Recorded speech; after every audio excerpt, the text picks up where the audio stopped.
What is up, guys? My name is BobaTalks and welcome to my Flash Season 4 Episode 7 breakdown or review titled Therefore I Am. Now, what an episode. This was my favorite episode, and this is exactly what I want to see from the goddamn Flash. And yes, you may notice my extra enthusiasm and passion about this episode breakdown because, holy crap, this is everything, the tone and the emotion, the characters, the way they interacted with each other, everything in this episode is everything I wanted. And why do I say this, you may be asking? Some of you might not have been noticing a major difference. Well, for me, there was.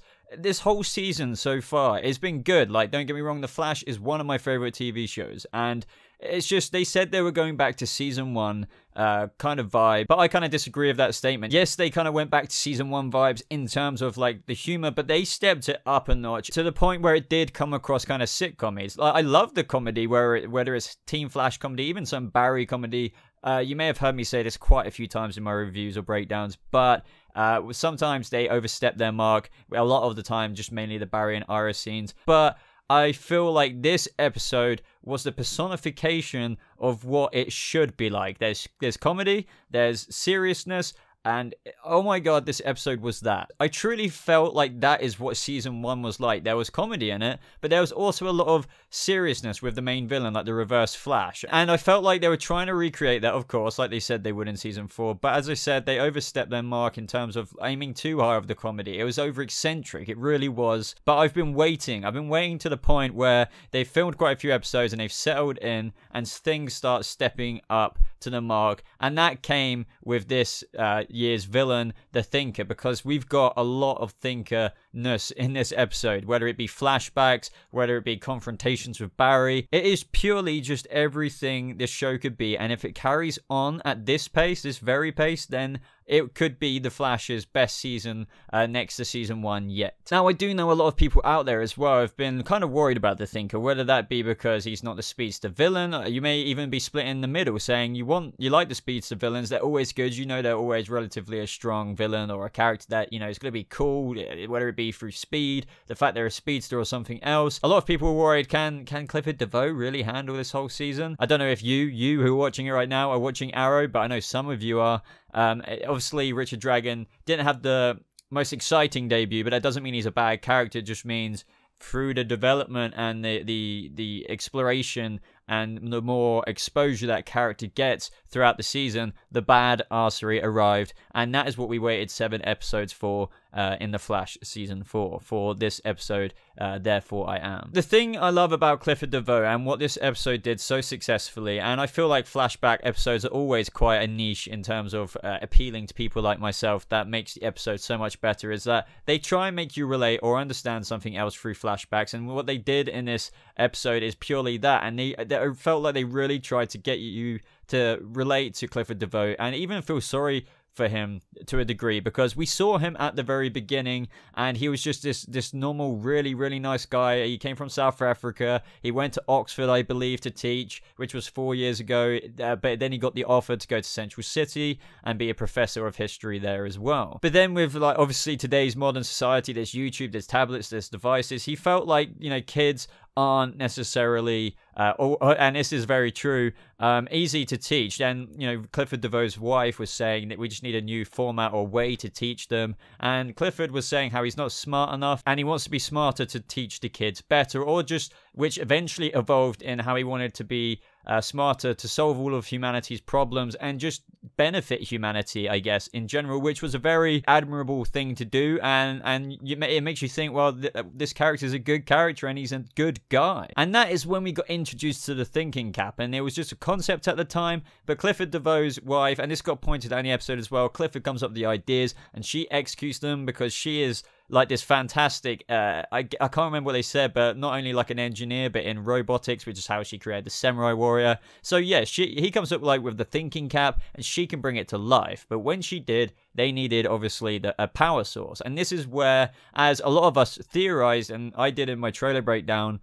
in that slow-mo scene we got of Clifford DeVoe in the flashbacks, not slow-mo, but when the rain was going up, we all theorized that that was because of the particle accelerator was happening, and that matches from when the protests were happening, because a lot of people were against such a thing happening. So with the thinking cap actually coming into fruition and being a thing, they realized that obviously they needed the power source, and one thing could do that: Harrison Wells's particle accelerator. In these flashbacks as well, we genuinely saw the footage from season 1 with like a younger Barry and a younger Iris, but then we got extra included scenes of where Clifford DeVoe's wife was like questioning Harrison Wells, and I loved this scene because Harrison Wells was saying DeVoe, like, DeVoe, I know that name. And this was just brilliant. Not only is the Reverse Flash one of, if not one of my favorite characters or enemies in DC and the Flash TV show, I'll always back that up. Just seeing Eobard Thawne come back was nice, but, you know, even though it wasn't a flashback, but he is obviously from the future, so he knows a lot about the Flash. Obviously,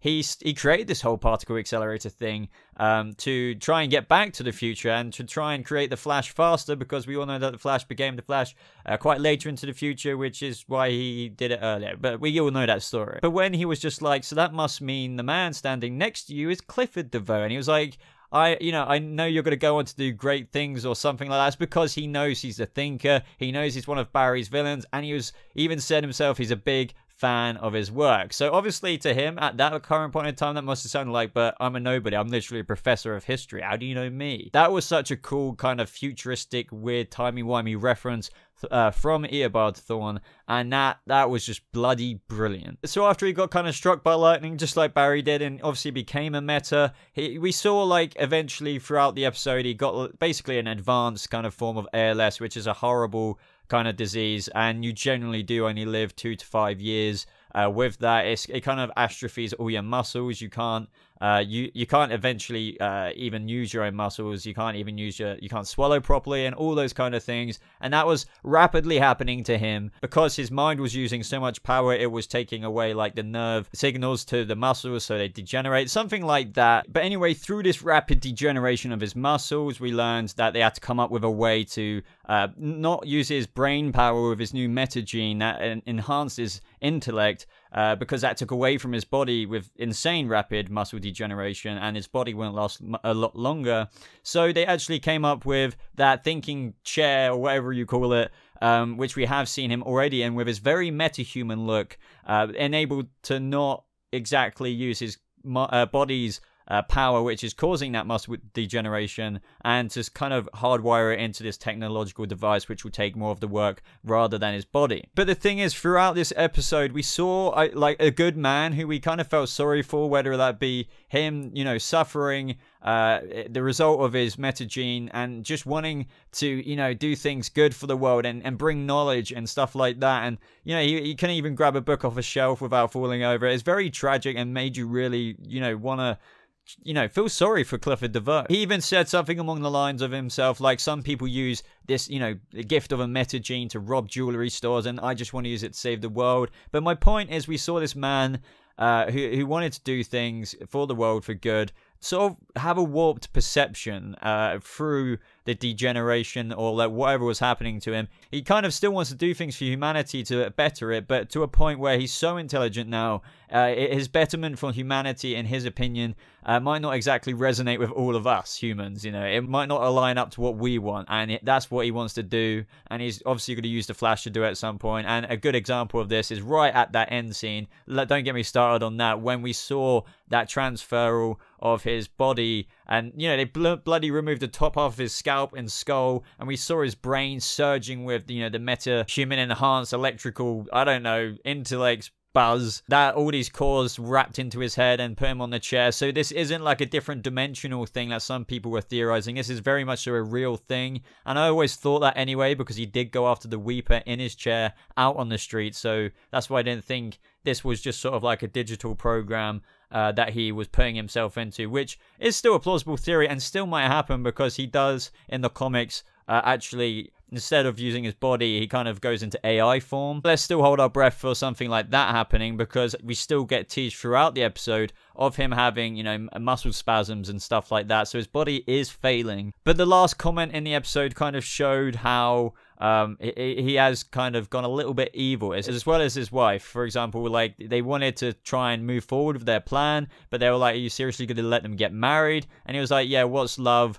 I can't remember the line, but he's letting them get married so he can only just take it away afterwards, and so it would hurt more in theory. So he started off this way, a really relatable bloke who just wanted to do better for the world. He came up with a way to do that. He got smarter. He was thinking of all these wild things. Like, he could figure out anything. He knows all these secrets to the world that I just want to know what else he knows. He could figure out who Jack the Ripper was. God knows what else he's figured out. It's amazing. And honestly, the flashbacks were so good in this episode. But let's move on quickly to everything else. In this episode, Barry thought that Clifford DeVoe was still the thinker, where Team Flash still didn't think that was an actual thing, because they just went to his house at the end of last episode, and that's where this episode picked up. But he just appeared like a normal dude. We saw Barry persist with his theory up until the point where he even broke in their house. He even stole Clifford DeVoe's cup for DNA, and that DNA didn't have any metahuman DNA on it. So Team Flash, as you can imagine, especially with the way Barry was frantically